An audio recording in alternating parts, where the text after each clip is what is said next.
في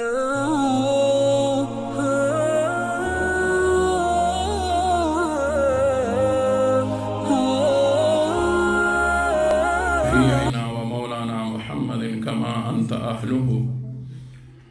وافعل بنا ما أنت أهله فإنك أهل التقوى وأهل المغفرة.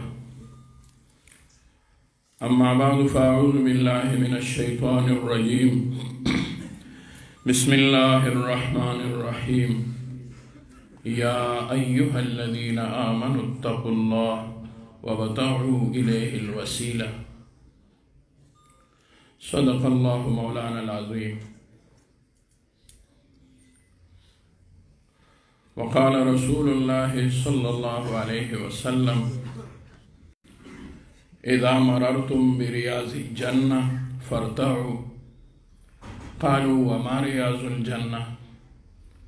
قال: حلق الذكر، أو كما قال عليه الصلاة والسلام.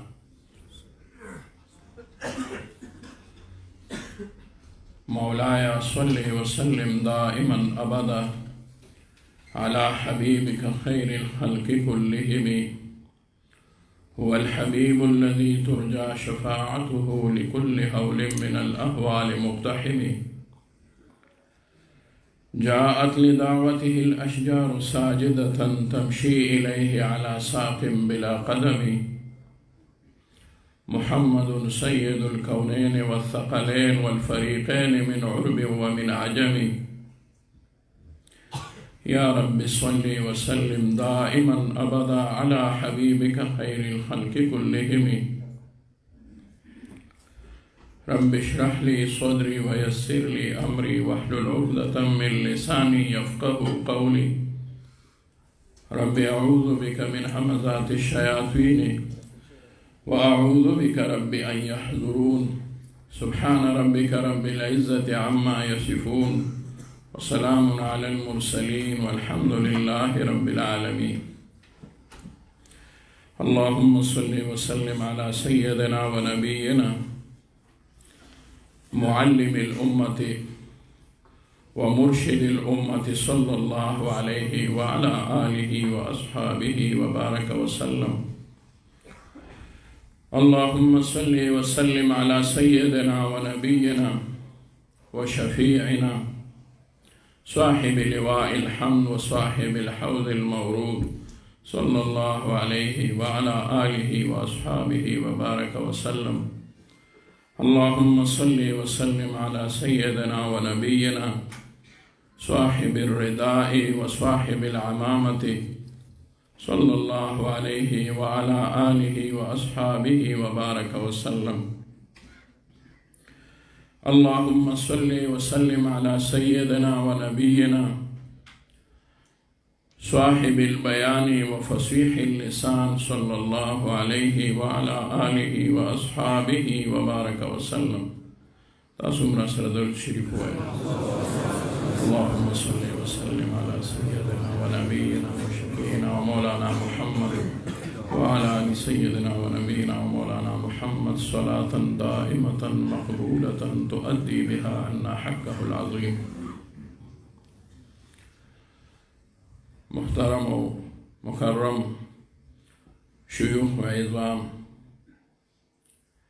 علماء کرام، طلباء عظام، او زما ډیرو خوږو ګرانو مشرانو همزولو ځوانانو زلمونو، څنګه چې تاسو ته معلومه ده دا موجوده روحاني اجتماع زمونږ د محترم مشر شیخ طریقت رهبر شریعت استاد العلماء مولانا شیخ محمد طاهر صاحب حفظه الله، دا هغو مسترشدینو، دا هغو موردینو، معتقدینو، هغو یو روحاني درستخوان غوړولی دی او په هغې کې مونږ او تاسو ته دعوت راکړی دی. الله دې د دغه روحاني علمي او عملي د دې درستخوان نه مونږ او تاسو ته روحاني هزاره نصیب کړي. हज़रातु तसव्वुफ़ और तरीक़त दा यौ दासे अजीब मैदान दे, दासे अजीब उन्वान दे چې د دې تعلق د وینا نه سیوا هغه د حال سره دی چې مونږ یې طالبانو ته په کتابونو په ژبه کې وو چې د قال په ځای دی کې حال هغې ته کتی شي، او دا هغه شی دی چې دا اکثر او بیشتر په الفاظو کې نه ځایږي او نه هغه الفاظ د هغې دپاره موجود وي چې بنده هغه بیان وکړي. د نقشبندي سلسلې یو لوی بزرګ تیر شوی دی او عالی سند دی د حضرت شاه عبدالعزیز صاحب رحمت الله علیه بلا واسطه براہ راست شاگرد پاتې شوی دی او وروستو بیا زمونږ اکابر ورسره ملاقات شوی دی د حضرت تانوی رحمه الله، د هغه نوم دی حضرت مولانا شاه فضل الرحمن گنج مراد آبادی رحمت الله علیه. د هغه حالات د علماء و طلباء و خدمت کې عرض کوم. حضرت مولانا ابو الحسن علی ندوی رحمت الله علیه را جمع کړي دي، وړوکی کتاب دی خو د عشق او د محبت نه ډک دی،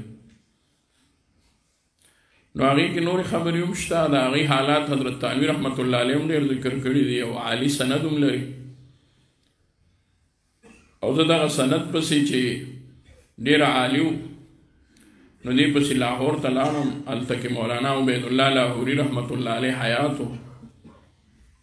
هغه د حضرت تانوي رحمت الله علیه نه دغه سند اغوستی و، حضرت تانوي صاحب د شاه فضل الرحمن گنج مراد آبادي رحمت الله علیه نه دغه سند اغوستی و، او حضرت شاه صاحب براہ راست د شاه عبدالعزیز صاحب نه دغه سند اغوستی و، او شاه عبدالعزیز صاحب د خپل والد محترم شاه ولی الله رحمت الله علیه نه دا سند اغوستی و. جمع کله عبید الله لاهوري رحمت الله علیه حیات و ما ورته ووی حضرت منگا حدیث د اجازت دوبارہ راغلی ہوئی دا کم دائنا منگا ارتضائے ہوئی وی اچھا بہت دور سے آئے ہو، اور مجھے حضرت تانوی نے فرمایا تھا کہ عبید اللہ مناع للخیر مت بنو، خیر دینے میں بخل مت کرو، جو کوئی بھی خیر کے لیے آئے ان کو خیر دے دو، اس لیے میں آپ کو اجازت دیتا ہوں. د علماء او د اولیاء یو صفت درته ذکر کوم چې دا به سخیان وي. د ټولو نه قیمتي او دروند نوم د الله دی چې دی چاته ښیي نو دی ده کې بخل نشي راتلی دغه بنده کې ډېر لوی سخیان. د مال سخي خو مشهور وي، سخي چې څوک یاد کړي نو خلک وایي د مال سخي. د مال سخي به دومره سخي نه وي څومره چې سخي د دین او د خیر سخي وي. نو حضرت شاہ صاحب رحمت اللہ علیہ نه چا تپوس وکړو د گنج مراد آبادی رحمت اللہ علیہ نه چې حضرت تاسو د تصوف کم کتابونه لستی دي؟ نو حضرت نے فرمایا بھائی میں نے تو 2 کتابیں پڑھی ہے، مطالعہ کیا ہے ان کا اور خوب مطالعہ کیا ہے. ایک کا نام ہے شاہ آفاق اور دوسری کتاب کا نام ہے غلام علی دہلوی. انہوں نے کہا اچھا حضرت یہ کتب خانے میں ملتا ہے؟ نہیں یہ تو منو مٹی کے نیچے ہے، دا خود منونو خاورو لاندې اوس راغلی دي، دا خو کتابونه درته نه یادو، ما یو 2 شخصیاتو سره وخت تیر کړی دی، داسې شو ما لکه تصوف 2 غټ کتابونه ویلی. جو کچھ میں نے ان کی مجلس میں سنا ہے دیکھا ہے ان کو، اس کے بعد مجھے کسی تیسری کتاب کی ضرورت نہیں پڑی.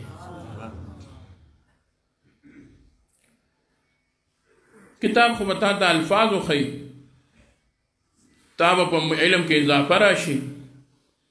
تابا دا ہر سنہ خبر کی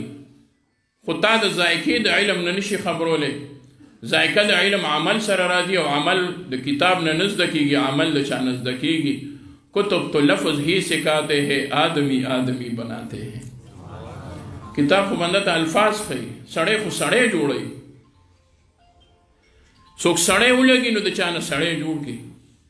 الله رب العزت د چا دپاره څوک سړی رهنما کړي نو د هغه په وجه ترې نه سړی جوړ کړي. ما سره زمونږ محترم مشر دی د پالوړن بابا حاجي صاحب رحمت الله علیه د هغو برخوردار او جانشین د حاجي صاحب د ترنګزو رحمت الله علیه خلیفه مجاز د هغو متعلق ما ته دوی باچا صاحب دا فرمایل چې هغه چېرته یو زمیندار بابا و نو چا ورته د دین دعوت ورکو او هغه د فقیر صاحب مرید پاتې شو. نو ورته وی چې موږ سره ورشه دا یا هر څه چې هغه ورته وی زه خو بل څه نه پېژنم، زه خو په پټي کې وم، ما خو به ګوټ کولو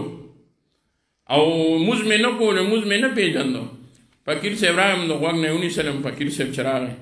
او بوی تلم او موز یې راته وخو، داسې راته وخو، خدای یې راته وخو. زه خو د فقیر صاحب مسلمان یم، ما ته نور څه مه وایه. خو بس فقیر صاحب راته وایي چې قبر کې د فرشتې تپوس وکړي، ورته وایي د فقیر صاحب مرید یم، څه راته مه وایې. هغه سره پاتې شوی یم، بس دی که نه. کلکه مسلماني هم دکه ده. نو شاه صاحب رحمت الله علیه ورته وفرمایل چې کتاب مه ګوره، د چا په مخ کې ځان له ځان وګوره چې ځان درته معلوم شي، خپل حیثیت درته معلوم شي. کتب تو لفظ ہی سکھاتے ہیں، آدمی آدمی بناتے ہیں. تصوف د دکه نوم دی، بس مختصر درته وایم. کتاب ښه شی دی، که کتاب نو نن به موږ دلته نه ناست. علم ښه شی دی، خو هغه علم چې هغې باندې عمل ونه شي هغه خو بلکل هسې بې میوې ونه ده. ونه ډېره ښکلې ده، خوند هم کوي، چې میوه نه نیسي څوک یې څه کوي. او عمل میوه ده، او میوه د ونې دپاره هغه اوبه هم غواړي، هغه خصمانه هم غواړي. نو علم دپاره خصمانه چې ده نو د اوبو خصمانه دا ده چې په دې باندې عمل وشي او د هغې د شاخ تراشۍ او د هغې د سمولو دپاره ضروري ده چې بنده د چا مرشد په لاسو کې لاس ورکړي. بېر دې کېږي نه. او څوک چې په دغه لاره باندې یوازې تلي دي هغه منزل مقصود ته نه دي رسېدلی. زمونږ د کتابونو مسله ده، تاسو د علماو نه اورئ چې الله رب العزت څومره انبیا علیهم السلام را لېږلي دي. نو انبیا یې را لېږلي دي خو ټولو ته یې کتابونه نه دي ورکړي. خو داسې شوي دي چې نبي راغلی دی کتاب ورته نه دی میلاو شوی، خو داسې نه دي شوي چې کتاب راغلی دی نبي نه دی راغلی. معلومه شوه نبی صحبت هغه دومره ضروري دی که کتاب را نشي. الله رب العزت په هغه کتاب باندې د خلکو هدایت کړی دی، خو په تش کتاب باندې هدایت نه دی شوی. ګنې الله به کتاب را لېږه، نبي ته به ضرورت نه راتلو. معلومه شوه کتاب سره سره د چا په صحبت کې ناسته انتهایی ضروري ده. دومره ضروري ده که ټول خلک ټول عمر تهجد وکړي، حجونه هر کال یو حجي کوي، نوافل کوي، اشراق ته نه پاتې کېږي، صلات حاجت ته نه پاتې کېږي، اوابین مونځ ته نه پاتې کېږي، مسنون اعمال ته نه پاتې کېږي، مستحب اعمال ته نه پاتې کېږي، د حقوق الله او د حقوق العباد خیال ساتي، ټول عمر هغه نوافل او ذکر او اذکار کوي، دنیاوي شغل هم نه کوي. چې الله رب العزت راته هغه مرتبه راکړي کومه مرتبه چې صحابو ته ورکړې وه. تاسو ما ته ووایئ سړی به د ټول عمر په منځونو، حجونو، تهجدو باندې صحابي وګرځي؟ صحابي به هغه چاته ویلی شو که هغه به کتاب ویلی و که نه، که هغه به تلاوت کړی و که نه، که هغه به مونځ کړی و که نه، که د هغه په وخت کې د هغه په حیات کې به په هغه باندې زکات فرض شوی و که نه، که د هغه په ژوند کې به هغه حج کړی و که نه. خو چې د محبوب سره به د ایمان په حالت کې میلاو شوی و، که د ټولې دنیا حاجیان، تهجد ګزار، نوافل ګزار او هر څوک علما، محدثین، مفسرین، صوفیای کرام، تابعین، تبع تابعین راجمع شي، د هغه صحابي د ایمان یوې ذرې ته نه رسي چې هغه د محبوب سره ملاقات د ایمان په حالت کې شوی. چې د ایمان په حالت کې ملاقات شوی دی هغه ته څوک رسي؟ معلومه شوه صحابي ته کتابي نشي ویلی، عالم ورته څوک نه وایي، محدث ورته څوک نه وایي، شیخ القرآن شیخ الحدیث ورته څوک نه وایي، صحابي رسول ورته وایي. لوی سند د صحابو دپاره د نبي علیه السلام صحبت وګرځېد. معلومه د دې نه دا شوه تر قیامته پورې به یو انسان په تش کتاب سره الله ته ونه رسي تر څو پورې چې د چا شیخ سره طریقت کې لاس نه ورکړي. او بیا چا سره؟ هغه چا سره چې د هغه سلسله وي، هغه چا سره چې د هغه د شریعت پابند وي. په دې کې ډېر خوم پېښېږي او په موږ باندې خلک سوال کوي. بېګا یو فوجي کرنل صاحب و هغه ووی چې زه به درځم او زه به سوالونه کوم، هغه چې کوم سوالونه یې هلته وکړل وي د دې نه علاوه به نور هم کوم. ما یې وویل کرانه داسې په اسانه دې کې خلکو خره بایللي دي، دا ډېر ګران کار دی. ته راځې ما نه په یو ماخوتن کې ټول علم معلوموې چې دا خانقاه څه وي، دې کې ښه وي او که بد وي هېڅ مې ورته ونه وي. هغه تاسو ته وایم ځکه تاسو په مینه ناست یئ. هغه زما نه یو خبرې تپوس کو د بل په مجلس کې، خو تاسو راغلي مجلس له ما ته یو خبره رایاده شوه. ما وی دی اوس په دقه کې دی چې دا ښه دی او که بد دی، دې کې ښه څوک دی او بد څوک دی. نو ما که ورته وایم نو وخت دومره نشته، لوی تکرار او باس هر ځای کې نی پکار چې کرنل صاحب بازار ته ورشې نو د ښه نه ښه شی ګور دی او ارزان نه ارزان شی ګوره، خو چې ښه وي او بیا ښه او بد پکې لټې ډډه په ډډه باندې د 10 روپو سیو ګورې. او تا ته تر اوسه پورې په شیوخو کې، په علماو کې، په خانقاه کې دا فرق معلوم نه شو چې څوک سم دی او څوک روان دی. دا خو روانې ستاسو دی. تاسو هم لکه د سودا په شان چې بازار ته ورشئ نو چې سودا کې هر څه نرخ معلوموي او شی ښه ګورئ، نو خیر دی په موږ کې هم ښه او بد معلوم کړئ، که نه چې موږ کې ښه څوک دی بد څوک دی. دا فیصله خو په تاسو ده. ما یو ځای کې وویل نشته فیصله، زه چیلنج ورکوم، راځئ زه به د خپلو اکابرو نه اوس موجوده وخت سره الله دې وله ژوند او عمر ورکړي چې کوم اکابر حیات دي، زه به د هغوی نه یو بوډا مشر راولم او قسم دی که د خولې نه یې ګفت وباسه نه به خبرې کوي نه بل څه. د بلې عقیدې یو سړی به راولئ 3 ګنټې تقریر به کوي، زما دغه مشر به خوا کې ناست دي، یو امي ته به وایي ته له چا نه متاثره شوي، که وی چې د دې تقریر والا نه متاثره شوم نو دا ذات هغه دقه به وایي چې دا خاموشه ناست دی دا الله والا دی، د بل هسې خبرې وکړي. دا خو په دې نه ده چې هغه دې خبرې وکړي. نبي علیه السلام خو خبرې هغه یې د ټارګېټ نه دی ګرځولی، هغه یې حد نه دی ګرځولی. نبي علیه السلام فرمایي ان عبادي الذین اذا رؤوا ذکر الله، بندگان د الله هغه دي چې ته ورته وګورې الله درته رایاد شي. چې تا ته الله نه یادېږي نو دا الله والا نه دی، دا دنیا والا دی، دا بل څه والا بل څه والا بل څه والا کېدی شي، خو لوی الله والا نه دی. د ده تعلق هغه سره نه دی پیدا شوی. معلومه شوه دا هغه څیزونه چې د وینا نه دي د محسوسولي دي. حضرت تانوي رحمت الله علیه نه چا تپوس وکړو، د حضرت گنگوی رحمت الله علیه نه چا تپوس وکړو، د نورو اکابرو نه قاسم نانوتي رحمت الله علیه نه چا تپوس وکړو. حضرت تاسو د حاجی امداد الله مهاجر مکی رحمت الله علیه نه هغه یې ورته یاد کړه د حاجي صاحب نه تاسو بیعت کړی دی، دا مو په څه بنیاد کړی دی؟ حاجي صاحب دی،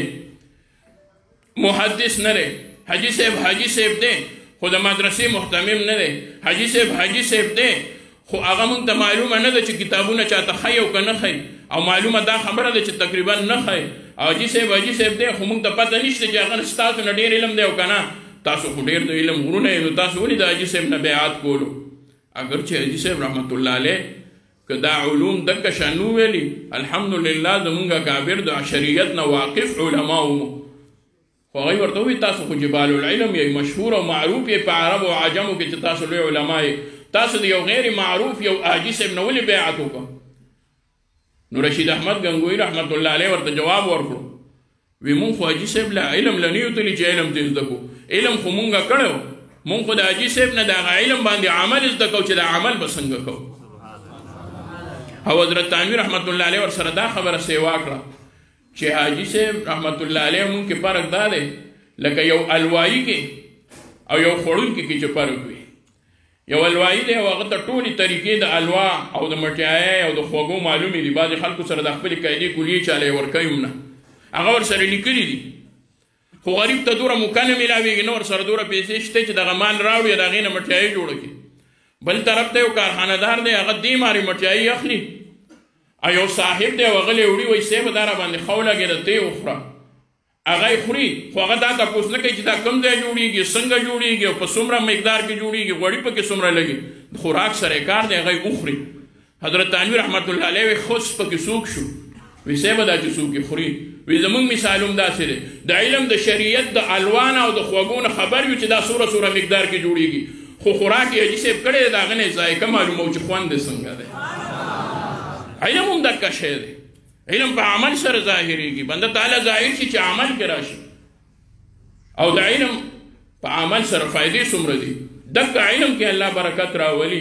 د عمل کې به الله برکت راولي په دې حال کې به الله برکت راولي حدیث د دواړو جهانو د سردار محبوب رب ذو الجلال محمد رسول الله صلی الله علیه و آله وسلم حدیث دی من عمل بما علم ورثه الله علما ما لم يعلم نبی علیہ السلام فرمائی چاچی عملو کو پخبل علم باندے اللہ بورتا ویڑیا ورکی دو وراثت نا مراد علماء ناستی خپل اصلی معنی و لغوی معنی ویڑیا دے اسی بورتا اللہ ورکی اغا علم چھ دو بر استاد ننی ویلے اللہ بورتا اغا علم ورکی او اغا علم بورلم دا سی ورنکی چھ تش علم بولا ورکی اغا علم بورلا دا سی علم ورکی چھ کشف بور سرم ورکی دا غیر کیفیت بورتا ہم خی داغی حقیقت بورتا ہوں مخی داغی اصلیت بورتا ہوں مخی دو ترنگزو حاجی صاحب رحمت اللہ علیہ چی پا ممندو کی دفن دے منگا اکثر زیارت لزو پلاکارو کی دے انگریزانو چی پا سن 1965 کی زمونگا حکومت تا ہوئے پا دبانی بمباریو کئی دا کبر ولی اولی زکر دو ملک احلزبت ورطوی زمان پلاروی دو یا دو دوسوی وجلے نو آغای دا آغا پا کبر بانی زمونگا حکومت بمباری وکړه هغه ځای کې چې هغه بمونه راوغورځېدل دی د امانت سلامت پراتو پروسه کال پوجانو لر کړی دا خو لوی شرم دی دا خو لوی شرم دی چې دا دلته کې پراته دي او دا چاودلي نه دي هغه هغه یې لر کړل دا حاجي صاحب قبر ته نقصان ونه رسېد دا الله ولي من عاد لي وليا فقد اذنته بالحرب هغه موږ واورېدل هم ولیدل هم وکتل موږ به لاړو هغه بمونو سره به زه ناست وم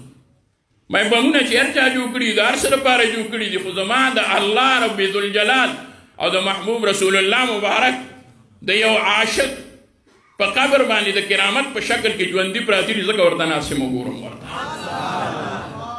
نو حاجي صاحب رحمت الله علیه یو ځای ته تلم هلته کې اودس کولو چاته پته نه وه چې حاجي صاحب خپله څه چل دی نو حاجي صاحب چې د خپو د موضوع مسله راورسېد انو په هغې خپو باندې علما ناست دي طلبا پرې پوهېږي او د مشایخو وړاندې صرف د هغې یادګیرنه کوم چې مسه یې ونه کړه امانت لاسې راغله خطوط چې ورته ویلی شي داسې لاسې راغله او داسې دي درې ګوتې دي حاجي صاحب داسې ونه کړه طالبانو سره یو ماشوم و چې مونږ ورته پښتو کې چړې وایو ماشوم ځان سره وای بل استاد یو ناست هغه واورېده وی خلک وایي چې لوی د الله ولی دی او پوهېږي په مسه او په خطوطو نه پوهېږي وګوره په موضوع باندې مسه ونه کړه امانت لاسې راښکړ دا خو درې ګوتې راښکل پکارو ځان سره یې ووایي حاجي صاحب لرې ناست دی اودس کوي حاجي صاحب رحمت الله علیه ته الله کشف وکړو وی علماو یو خبره مې هېره شوه اوس مې خیال راغی چې د هغې صراحت وکړم وضاحت وکړم هسې نه چې بیا تاسو بل ته وایئ یو پوه یې پې خلکو غوږ کېښودو وی ما په دې موضوع باندې مسه ونه کړه لاس مې پرې راښکل خطوط مې وکړل وجه څه ده وجه دا ده انګریزانو ما ته په پاڼو کې زهر اچولي د هغې په وجه زما خپې اوبره شوي دي او خرابې شوي دي او پستې شوي دي زه پې چې اوبه اچوم هم نه ده ښه او فقهاو لیکلي دي چې په داسې خپو باندې چې هغه زخمي وي په هغې خطوط دي مسه نشته د دې له وجې مې پې مسه ونه کړه د امانت لاس مې پې راښکړو چونې سر ښکته کړو استاد ورته وایي سرکوز یې ته شیلم نه دی هغه ته الله په زړه کې واچوله چېرې دا خبره بل ځای ونه کړي چونې ځان سره ووایي الله رب العزت حاجي صاحب رحمت الله علیه ته کشف وکړو په خوله کې برکت په لاسو کې برکت په خاموشۍ کې برکت په خبرو کې برکت خو یاد ساتئ شریعت هغه یو ډېر لوی شی دی اهم شریعت دی علم چې ورسره وي هغه او طریقت ورسره وي هغه بلا شک او شوبې چې د سند او د سلسلې خاوند وي سلسله د دواړو جهانو سردار محبوب رسول الله مبارک صلی الله علیه وسلم ته رسیدلی وي بیعت چې ته کوې استخاره هم دقه ده چې زړه ته دې پرېوځي چې دنه بیعت کول غواړي د الله د لارې دپاره ځان له رهبر او راهنما هم دقه علما ونیسه دوی سره تعلق پیدا کړي د دوی په تعلق به درته الله میلاویږي او الله رب العزت به درله خپل معرفت درکوي او چې زمونږ اکابرو کې علما الحمدلله زمونږ اکابر چې کوم وو د هغې مثال نشته خو حضرت تانوي رحمت الله علیه دا لیکلي د طلباو خدمت کې خصوصا وه او عوامو له هم دا پکار دي بیعت څه د چیلو نوم نه دی بیعت څه د کسیدي کې د پخېدو او د هغې کې د لوېدو نوم نه دی چا وویل د روبای مفتي صاحب رحمت الله علیه ته وی حضرت دا خلک وایي چې د بیعت سره بنده لیونی کېږي وی نه د خر بچیه وی لیوني ورسره رغېږي دا څه چې لیونی هغه ورسره رغېږي په دې کې لا تر اوسه څوک لیوني شوي نه دي هلته دې ته لیونی وي چې الله ذکر کوي ولې کوي نو د دواړو جهانو سردار محبوب رسول الله مبارک فرمایي د الله دومره ذکر وکړي چې خلک درته لیوني وکړي او وایي مونږ ته زه وایم د طالبانو ته وایم سړی ته یې خو لا مونږ ته نه دي ویلي لیوني اوس خو راته صرف اوزګار وایي زمونږ دومره قسمت چېرته دی چې دی راته لیوني ووایي چې دی وایي خو مستاق د حدیث به وګرځو که نه دی خو مونږ ته له اوزګار خیل وایي زمونږ سالکین نه راپرېږدي بعضې وایي مه ځئ سړی اوزګار شوي وي زه ورته هم خیر دی چې لیوني درته هم خفه پرې نه شوي یو بزرګ ته په لاره باندې مشر شیخ رحمت الله علیه د مولانا صاحب دی زمونږ د دې ځای د شیخ صاحب د هغه یو استاد دی شیخ الحدیث مولانا فضل الهي رحمت الله علیه دارالعلوم حقانیه کې شیخ الحدیث زما مربي زما ترو زما استاد هغه وی یو بزرګ په لاره باندې تو الله اکبر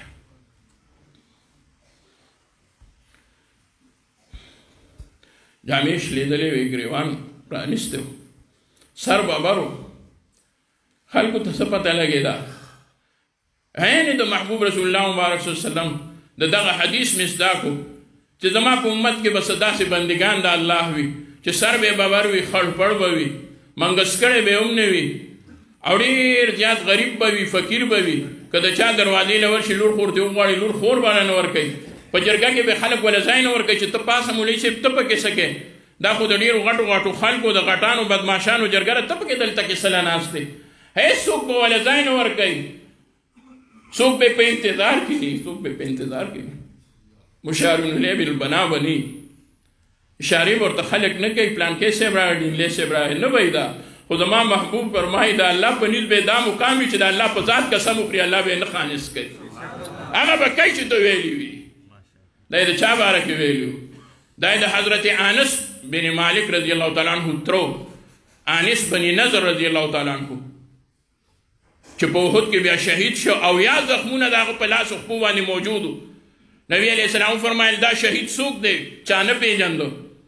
د حضرت انس سے په پور اعلی وی زه خپل رور پیژنم هغوی ورته وی روغ ځای پکې نشته د خپو دا یوه غټه ګوته یې ژوندی وه دا روغه وه هغې دا ګوته ونیسله زما د رور ګوته مونږ به چې لوبې کولې هم دا ګوته زما د رور وه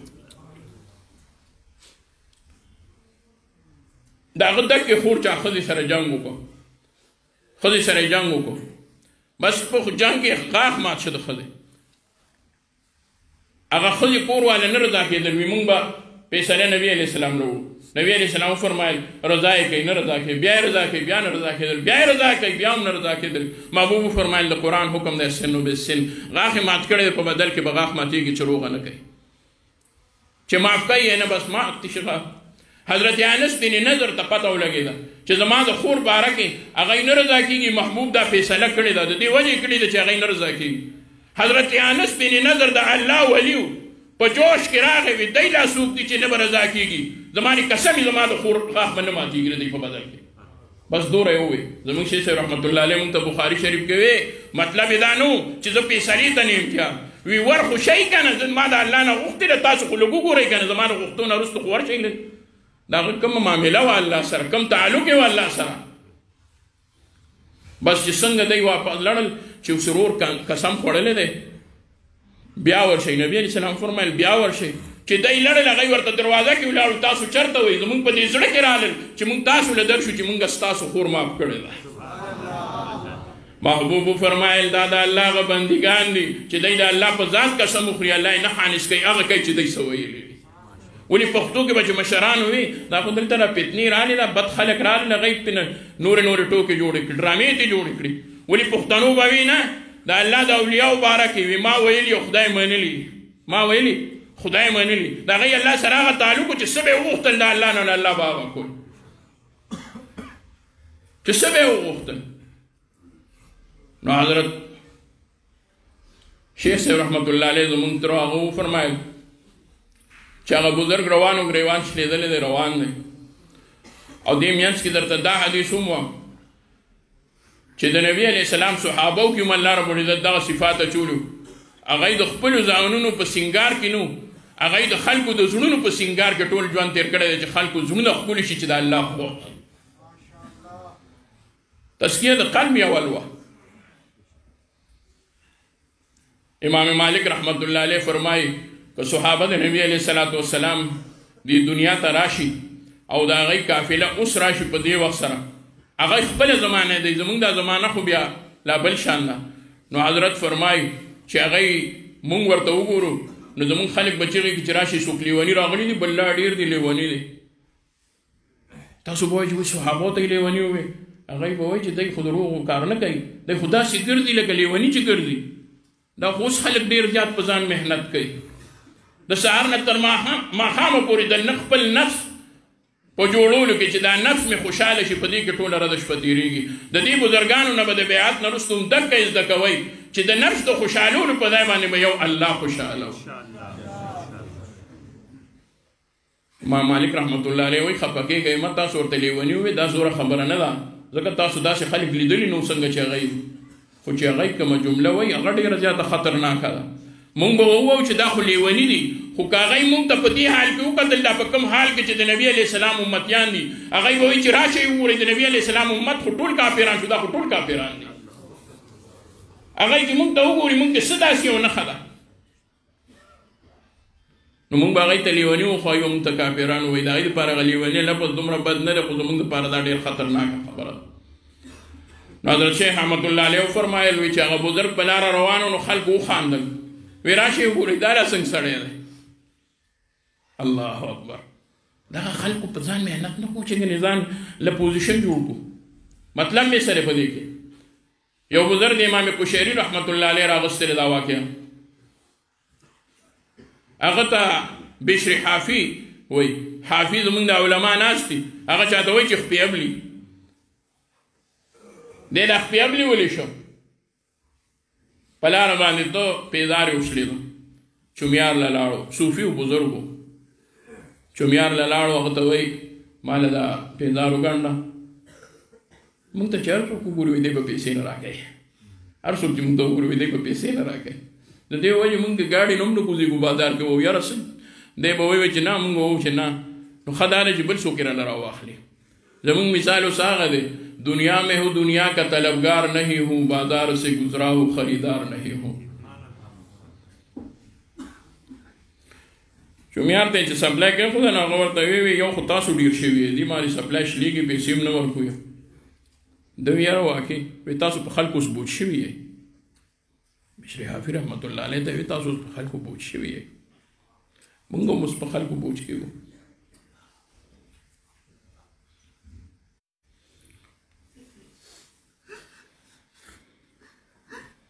شیخ سعدي رحمت الله علیه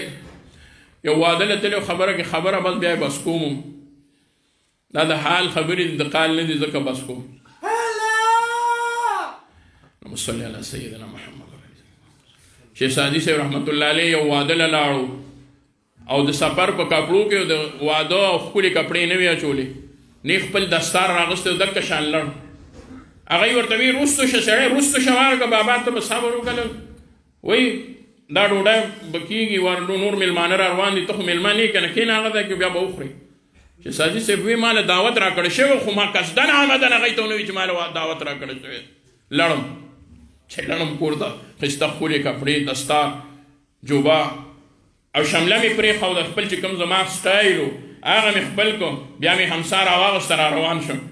اکن نوکرانو هغه چې دې شړلی مې صاحب راځئ راځئ راځئ راځئ چې راځئ دلته کې کښېنئ بل به وایي نه چې دې ځای کښېنئ ما وی دا خدای زما د دستار او زما د کپړو زما د لباس او زما د پوزیشن ډېر زیات خیال ساتي. نو شیخ سعدي صاحب دا یو د عبرت واقعه راغوستې ده وی لاړم پلیټونو کې چې څه هډوکي یو څه غوښې پرتې وې ډوډۍ راغستې به مې او جیب کې به مې اچولې یو راغی صاحبه مه کوئ دا څه کوئ ما ته پرېږده وارو که سړی خر دی غل کېنه بل به راغی ما هغه ته به مې کنځل وکړو بل به راغی اخیره کې 2-3 کسان راجمع شو بابا مه کوه دومره ښکلې سړی له ته څه کوې وی ما وی که تاسو ما له ډوډۍ کړې وه نو ما به خوړلې وه تاسو زما جامو له کړې ده ځکه یې په جیبونو کې اچوم تاسو ولې وختي زما تپوس دغه شان زه وشړلم بشر حافي رحمت الله علیه ته هغه چومیار وویې چې تاسو اوس په خلکو بوج شوي بشر حافي ورته وی بلکل صحیح دی ووایي زمونږ بزرګان غوسه شوي نه دي چاته هغوی خپل حقیقت حال نه معلومو خو دغه یې وی چې بس دی صحیح وایي ته بلکل صحیح وایي واقعي مونږ اوس په خلکو بوج شوي او د دې پیزار د لاسه زه په خلکو بوج شوی یم پیزار یې وغورځوي زما رې قسم یې کړه دې نه وروسته مې پیزار واچو ځکه ورته بشر حافي وایي چې خپې ابلې خپې به ګرځېدم یو ماشوم یې ورته په لاره کې اواز وکړ وی راشي ګور کاکا وی لوی سړی دی وی پیزار نه چې دا خو واړه کله کله بې پیزاره ګرځي وی بچې قسم مې خوړلی دی ستا په خولې بیا نه اچوم بس یو ځل مې قسم خوړلی چاره له پیغور راکړی دی دغه بزرګ لاړو روان دی بس دا خبره کوم بیا بس کوم څنګه چې هغه بزرګ روان دی خلک وایي وګوره دې سړي ته وګورئ راشي دې کاکا ته دې بابا ته غریب سوره یاره وګوره خراب و تراب جامې دي څومره بد حال دی هغه بزرګ یو جمله ویلې ده هغه درته وایم بزرګ وفرمایل وی خندل وی دی به دیوانه خندد و دیوانه به دی ما درته حضرت شیخ محمد الله علیه په طرز کې وایي ای به همداسې انداز دی به دیوانه خندد و دیوانه به دی خلق دی بزرگ پوری دی فقیر پوری خاندی او فقیر دی خلقو پوری خاندی پتہ به په قیامت کې لګي چې د خندا قابل څوک او د خندا نه قابل څوک دی ما پوری خاندي زه دی پوری خاندم زه دی پوری خاندم چې داسې لیونی دی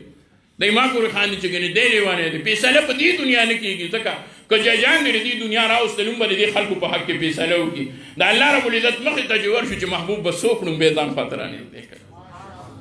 الله دې زموږ د هغه ورځې شفاعت د نبي علیه السلام نزدېکت او قربت او محبت نصیب کړي دا مازدیګر دی که دا ورځې شي شپې شي او کانفرنسونه پرې وشي د تصوف خبرې نه ختمېږي دا ځان له یو میدان دی راشه ویې ګوره کښېنه پکې نو حضرت تانوي رحمت الله علیه فرمایي چې لکه د ګوړې مثال دی ټول عمر ته چاته وایي یاره ګوړه یو قسمه خوږه وي هغه درته وایي چې څنګه خوږه وي چې هغه نه ده سکلي هسې صفتونه دي ضایع دي یو ورځ پرې ګوړه وخورو ورته وایم هغه به درته وایي یاره دا خو دومره خوږه نه دا سري ورته وایي دا ګوړه ده که نه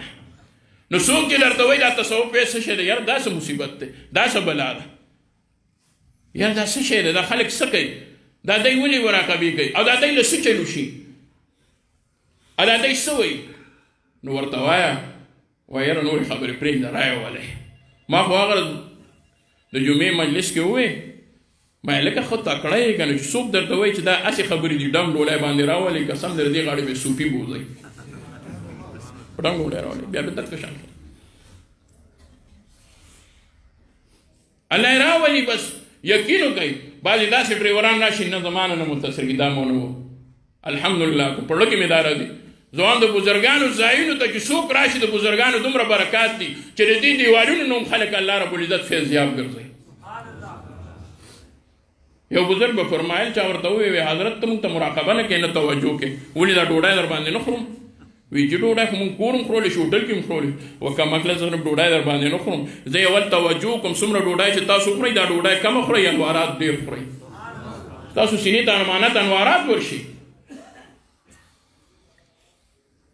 راشي ګاډي کې ډریور راشي علماو سره طلباو سره بس خانقاه کې وګرځي یو درنګ کینی هر سړی په خپل یو کار کې مشغولي طالب سبق وایي حافظ چې دی نو هغه خپل دور کوي سالک سر که د ګړې مراقبه کوي یو ترتیب شروع شور شغب نه نو هغه غلی غوندې د بل کس نه تپوس کوي یاره دا څنګه چل دی زه خو ډېرو ځایونو ته ځم خو دا پکې څه ورته وایي خانقاه نو وایي دا خانقاه څه ته وایي زه ورته هم دا ورته مه وایي خانقاه څه ته وایي چې ذکر پکې ورته وایي خانقاه دې ته وایي که نه چې ستا په ذهن کې څه خبرې رالې چې یاره دا جوړ څه بل شان غوندې ځای دی سړی دا خو زمونږ کلي خوا کې یو لیونی و زمونږ کلي ته راغلی نو زمونږ شیخ رحمت الله علیه حیات و هغه یې داسې به یو پیلر سره ډډه والې وه بهر یو ستن وه هغې سره به یې ډډه والې وه شیخان به ځای په ځای ناست وو دا د عوام به ناست وو غلي به ناست وو چا به وظیفې کولې چا څه چا تلاوت د رمضان نه وړاندې میاشت وه د شعبان رجب میاشت وه چوټیانې وې طالبان به راتلل هغوی به سبقونه وې نو هغه لیوني چغه کړه چا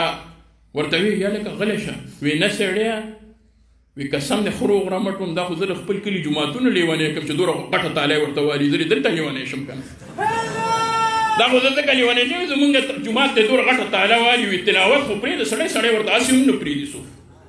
وي دلته دې بنده لیونی شي که نه سړی دا زه خو هغې لیونی کړم زه بیا نه ځم واپس خبره مې درته دا کوله راشئ وګورئ چې خوند واخلئ دغې ته تصوف ویلی شي دغې ته تصوف ویلی شي الله دې ما له او تاسو له د حقیقت زندګي را نصیب کړي دا ټولې په دې خبرې وي دنیا ته ګوره هیڅ نشته نبی علیه الصلاة والسلام صحابو له د ټولو نه ډېر ترغیب د څه ورکړی دی د آخرت ماشاءالله چې آخرت خپل کوي دنیا باندې څه کوئ او نبی علیه السلام د دې رنګیني ښولې ده چې ګورې رنګینه ده او خوږه هم ډېره ده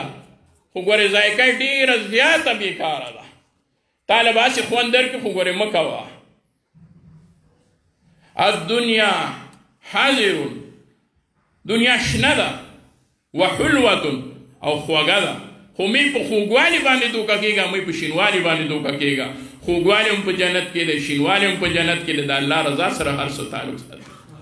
الله دې زما او ستاسو په دغه خبرو یو الماله بیا تاسو له که بې ترتیبه وي الله دې زموږ په زړونو کې اول ښکلی ترتیب ورکړي او الله دې پرې د عمل توفیق را نصیب کړي الله دې دوی له جزای خیر ورکړي چې د درس و تدریس سره سره الحمدلله د تصوف په میدان کې دوی کار شروع کړی دی الحمدلله ثم الحمدلله او بیا یې الحمدلله زمونږ